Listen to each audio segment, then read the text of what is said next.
estudo? Eu estudo por texto completo, eu estudo por aqueles textos que são compilados. Tem gente que faz uma confusão, começa a estudar para aqueles textos completos, com aquelas leis alteradas já, tudo escrito ali na lei. Não precisa disso. Você pode pegar, você até deve pegar aquele texto compilado, aquele texto limpinho, já atualizado, tá bom? Texto limpinho, sem aquele histórico da lei. Aquele texto já pronto, com a lei do jeito que você precisa estudar, sem precisar ficar estudando, lendo coisas desnecessárias que já foram alteradas, certo? Então, qual é a regra?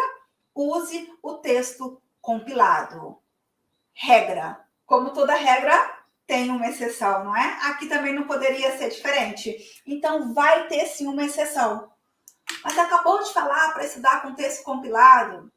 Pois é. Mas tem um caso, sim, que você deve estudar com o texto, com o histórico, que tem o histórico da modificação. E quando você deve fazer isso?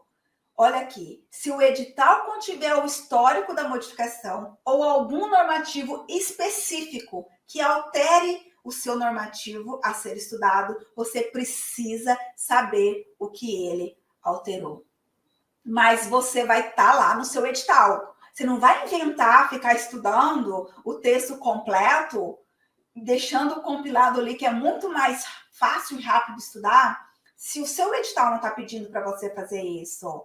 Você fala, mas me dá um exemplo. Quando é que o meu edital pode pedir isso? Um texto que eu tenho que estudar, que eu tenho que saber o histórico.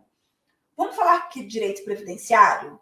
Sabe aquelas regras de transição do direito previdenciário? Regimes próprios da Previdência? Você pode precisar aqui saber a regra anterior, para saber a transição e a regra atual.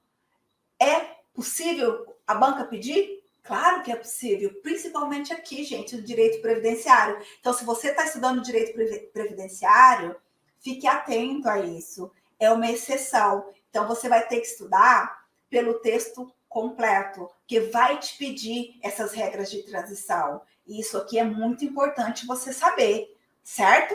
Então, nesse caso, apesar da regra ser o texto compilado, o texto limpo, a exceção, um exemplo que eu trouxe aqui, é o direito previdenciário, que pode sim te pedir, pede sim, gente, aquelas regras de transição. Isso você precisa saber como era e como ficou, ok?